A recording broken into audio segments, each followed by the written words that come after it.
startup failure can leave your Lenovo Legion Pro 7 with nothing but a black display. We will identify the cause, repair Windows, use recovery features, and run command line fixes to restore the system. A lot of errors pertain to this problem, and we're going to go ahead and jump into what should hopefully be a pretty straightforward process, guys. And we're going to go ahead and jump right into it. First thing I'd recommend doing would be to actually go ahead and boot to the troubleshooting utility on Windows 11.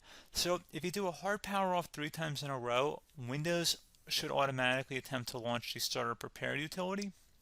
And if it doesn't find anything, it will give you the option to select advanced settings, in which case it will take you to a screen that looks like this. Now, if it does not take you to a screen that looks like this, or you're unable to get to that, you can also download the Windows 10 Media Creation Utility, or Windows 11. They probably will make a creation utility for Windows 11 at some point. And it doesn't really matter, you can actually run the Windows 10 utility on Windows 11 as far as I'm aware. And you should be able to run the troubleshooting utilities built in within it. So you just would go ahead and download it to an ISO file and then burn it to a DVD or USB. It'd have to be about 4 gigabytes or more. It couldn't be a small USB flash drive, and it couldn't be a CD. It'd have to be a DVD. And then you'd boot your computer from it. So depending on the computer manufacturer, you'd have to tap a different key on your keyboard in order to launch that menu, in order to select what boot drive you want to go off of. So it could be anything between the escape key, F2, F8, F12, for example, and those are the function keys on the top of your keyboard. So you may have to just do a little bit of trial and error. Shouldn't take you more than a couple minutes. Googling it would probably be best before you even begin. But anyway, we're ready to go ahead and jump right into it.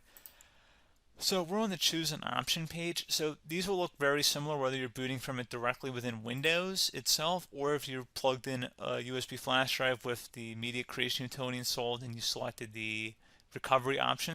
So when you are setting up your Windows 11 installation or Windows 10, depending on the drive you're using, there should be an option to repair your computer in the bottom left corner of the dialog window, one of the first screens that comes up.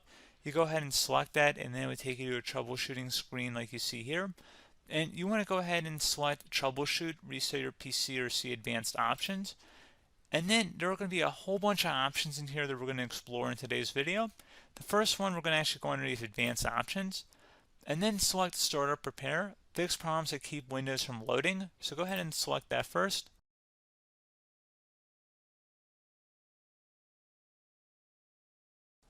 Okay, so you can see it could now repair our PC. That was our first option we could try. Something else, if we go back into advanced options here, and then select troubleshoot, we're going to go underneath advanced options again. You can go ahead and actually access safe mode by selecting startup settings. And then if you select the restart button, you have the option on the screen, select safe mode with networking, which will give you a key on the screen. It'll tell you which key to press to enter that. I believe it's the F7 key. It'll do that for you. I'm not going to go over that in today's tutorial because I don't really want to go into safe mode, but you're more than welcome to attempt that by going into here and then selecting restart. Again, it'll launch another screen. It'll say what key do you want to press, and it'll give you like 7 or 8 different options, and you want to select safe mode with networking. There's also an option for a command prompt too, but that's going to be something we're going to cover later in this video, and we don't even have to go through that in order to access it. So that's why I'm not going to really push for that, because unless you know exactly what's causing the problem, you probably don't need to go into safe mode. Unless you're trying to recover files, in which case then you definitely can go into safe mode, but we're trying to actually recover our computer here. So I hope that makes sense. Something else we can also try here as well would be to uninstall updates, remove recently installed quality or feature updates from Windows. So if you go ahead and select that, you can uninstall the latest quality updates, which generally is the more day-to-day updates. Feature updates are the less regularly released ones, like the big ones. I would equate it to service packs in like Windows 7 and Windows Vista and Windows XP. So larger updates that occur once or twice a year at most.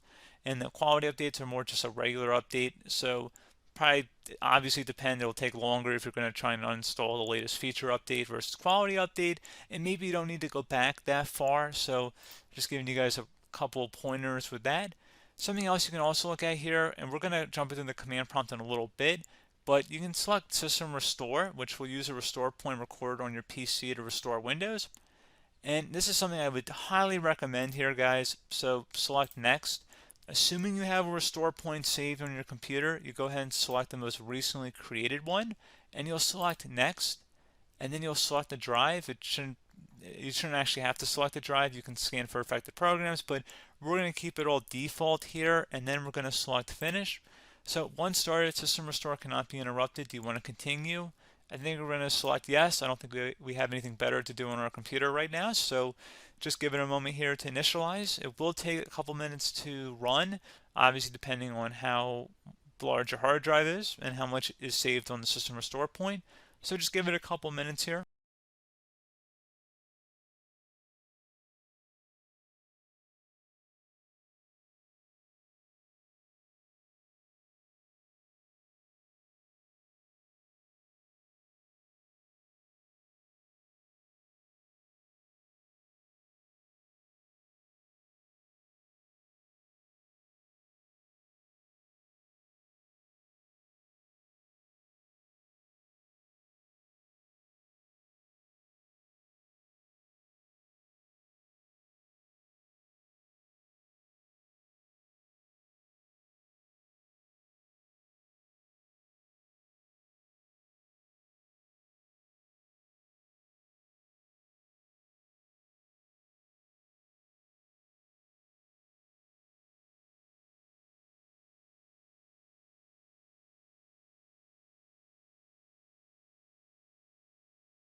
Okay, so you can see the system has been restored successfully.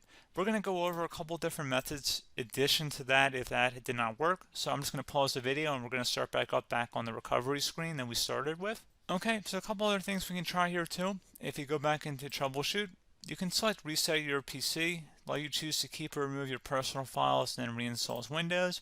You can select to keep my files, which will remove apps and settings but keeps your personal files. You can also select remove everything, which will remove all of your personal files, apps, and settings. So this is more of a factory reset, the second option here. First option, it should not delete all of your personal files. However, it will pretty much clear most of your programs. And keep in mind, there's no guarantee that your information, number one, is even still available and easily recoverable on your computer to the point that you actually would be able to recover anything. And the second point is that there's always a chance that it won't actually recover and it will just do a factory reset anyway. So there's no guarantee that actually would keep your files anyway. So I would recommend trying to get a recovery tool and backing that up first before selecting it anyway. But again, those are a couple of different options. And then something else you can try here if you go back to the choose an option. Another option, if you go underneath choose an option and select troubleshoot, advanced options, and now select where it says command prompt. Okay, so the first thing we should do is type our main hard drive here. In most cases, it should be the C drive. So you just do a C colon and then hit enter on your keyboard. So once you're underneath the C drive, we're going to type in dir and then hit enter on your keyboard. It should have program files, users, and Windows all in there. That's how you know you're in the right directory.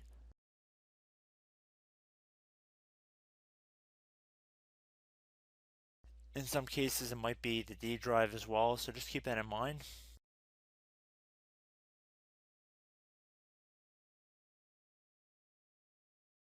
Next thing we're going to do is type in cd space / Windows / system 32 / config,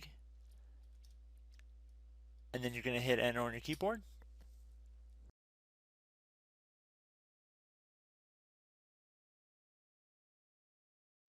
So now you're going to type md space backup. If you've seen other tutorials, it might also say to put down md backup. That's because the backup name is pretty common when you want to back something up. So you can name this whatever you want, doesn't have to be backup. So if you've already made a backup folder in the past, you could do backup 1, for example. So once you're done setting the name you want the backup to be called, hit enter on your keyboard again.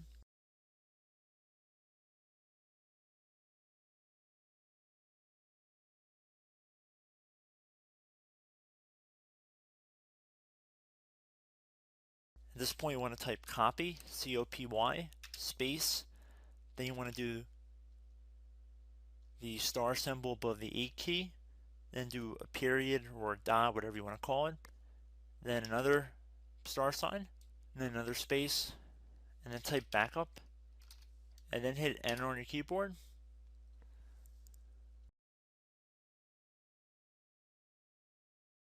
Now you want to type cd reg back, R-E-G-B-A-C-K, and then hit enter on your keyboard. So now that we are under the reg back, so now you want to type dir again, and then hit enter.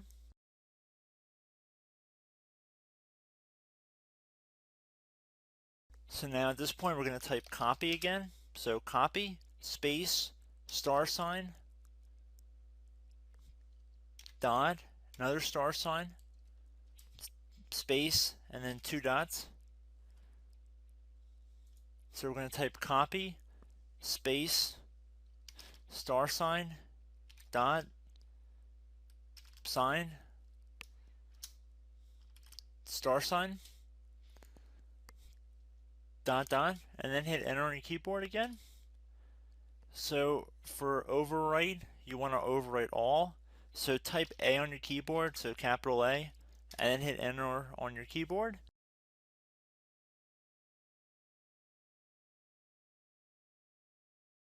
So at this point you should be good to go. You can close out of the command prompt window, and if you accidentally continue to Windows 10 you should be all set.